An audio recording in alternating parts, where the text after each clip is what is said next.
महाराष्ट्राच्या राजकारणामध्ये विरोधाची धार बोथट होत चालली आहे का, हा प्रश्न सातत्यानं मनात येत असतो. मात्र एक आवाज विरोधात सत्तेच्या आपण सतत ऐकत असतो, तो म्हणजे रोहित पवारांचा. आज कॉफी विथ कौशिकमध्ये आपल्याबरोबर आमदार रोहित पवार आहे. रोहितजी, आपलं स्वागत आहे. थँक्यू. एक तुमचा महत्वाचा जो मुद्दा आहे तो अजितदादा आणि त्यांचा अपघाती मृत्यू.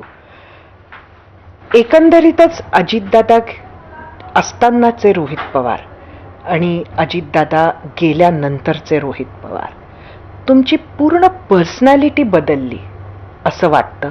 तो बदल तुम्हाला तुमचा जाणवतो का? ते काही प्रमाणात हो, पण तुम्ही जर बघितलं असेल तर पूर्वीपासून तसं मी आक्रमकच राहिलेलो आहे. पण मग जेव्हा दादांबरोबर आमची चर्चा सुरू झाली होती पक्ष विलिनीकरणाची, त्यानंतर बराच काळ त्या ठिकाणी मी मीडियापासून लांब होतो. आक्रमकता कुठेतरी कमी केली होती आणि त्या चर्चेमध्ये आम्ही सगळेजण इन्व्हॉल्ड होतो. मग अनफॉर्च्युनेटली दुर्दैवाने दादा गेल्यानंतर मग दादांसाठी लढायची जी भूमिका आम्ही सर्वांनी घेतली होती त्यासाठी तर आपल्याला आक्रमक व्हावंच लागलं आणि मग आम्ही झालो.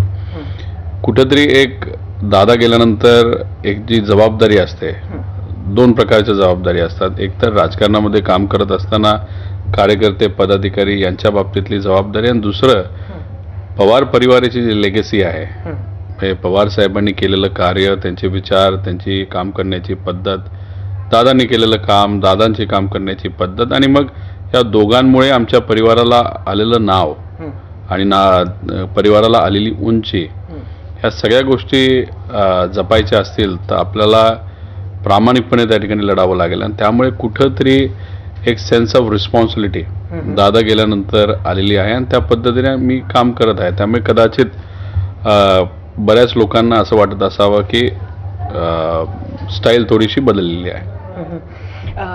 खरं तर एकंदरीत तुमच्या परिवारातनंच जर बघितलं तर सुनेत्रा पवार, ज्या